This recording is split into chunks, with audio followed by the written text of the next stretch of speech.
Ricky Nelson's health was taken away with a compromise before a tragic accident befell him. Ricky Nelson was born Eric Hilliard Nelson on May 8, 1940, in Teaneck, New Jersey. He came from a musical family. His mother Harriet Hilliard Nelson was a vocalist and his father Ozzie Nelson was a bandleader, actor, director, and producer. He had an older brother, David Nelson, an actor by profession. Ricky suffered from asthma in his childhood days and had to be eased at night in his sleep by a vaporizer emitting a tincture of evergreen. He did his schooling at Gardner Street Public School and Bancroft Junior High and later went to Hollywood High School to complete his graduation. He used to play football in Hollywood High School and also represented his school in the interscholastic tennis tournament. By the age of 18, Ricky was already in the 93% income tax bracket and was earning over $500,000 per annum. His parents invested his earnings into trust funds and allowed him only $50 for personal expenses. Rick Nelson was one of the very biggest of the 1950s teen idols, so it took a while for him to attain the same level of critical respectability as other early rock greats. Yet now the consensus is that he made some of the finest pop-rock recordings of his era. Elvis, Gene Vincent, Carl Perkins, and others may have rocked harder, but Nelson was extraordinarily consistent during the first 5 years of his recording career, crafting pleasant pop-rockabilly hybrids with ace session players and projecting an archetype of the sensitive, reticent young adult with his accomplished vocals. He also played a somewhat underestimated role in rock and roll's absorption into mainstream America. How bad could rock be if it was featured on one of America's favorite family situation comedies on a weekly basis? Nelson entered professional entertainment before his 10th birthday when he appeared with Father Ozzie, once a jazz musician, Mother Harriet, and Brother David on a radio comedy series based around the family. By the early 50s, the series was on television, and Ricky grew into a teenager in public. He was just the right age to have his life turned around by rock and roll in 1956 and started his recording career almost accidentally the following year. The story has sometimes been told that he had no professional singing ambitions until he recorded his debut single to impress a girlfriend. The single, a cover of Fats Domino's I Am Walkin' that went to number 4, was helped immensely, as all of his early singles would be, by plugs on the Ozzie and Harriet TV show. What happened next was easy to predict commercially but surprisingly satisfying musically as well. Nelson preferred the rockabilly of Carl Perkins and Elvis Presley to that of contemporary teen idols, and over the next 5 years, he would offer his own brand of rockabilly music, albeit one with some smooth Hollywood production touches and occasional pure pop ballads. Nelson recruited one of the greatest early rock guitarists, James Burton, to supply authentic licks. Another great guitarist, Joe Mathis, played on some early sides. Some of his best and toughest songs were written by Johnny and/or Dorsey Burnett, who had previously been in one of the best rockabilly combos, the Johnny Burnett Rock and Roll Trio. Ricky could rock when he wanted to, as on Bebop Baby and Stood Up, though he really hit his stride with mid-tempo numbers and ballads that provided a more secure niche for his calm vocals and narrow range.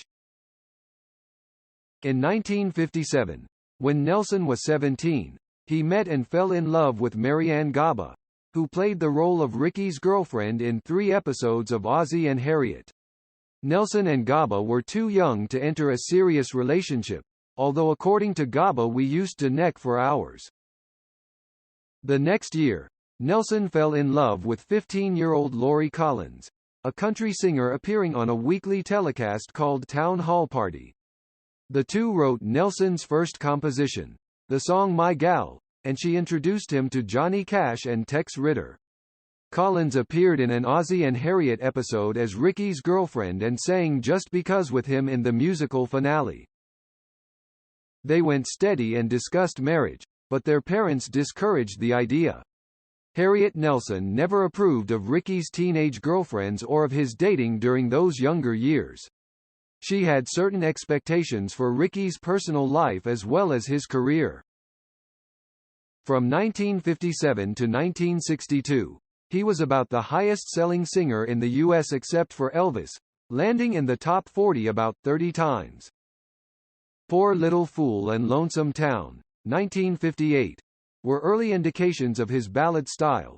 In the early 60s, Travelin' Man, Young World, Teenage Idol, and other hits pointed to a more countrified, mature style as he honed in on his 21st birthday, by which time he would shorten his billing from Ricky to Rick. He could still play rockabilly from time to time, the most memorable example being Hello, Mary Lou, with its electrifying James Burton solos. Nelson was lured away from the Imperial label by a mammoth 20-year contract with Decca in 1963, which would be terminated prematurely in the mid-70s, and for a year or so the hits continued, at a less frenetic pace.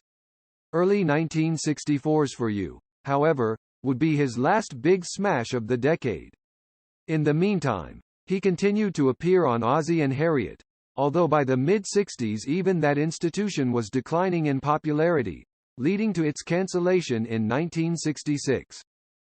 Nelson had a strong country feel to much of his material from the beginning, and by the late 60s, it was becoming dominant.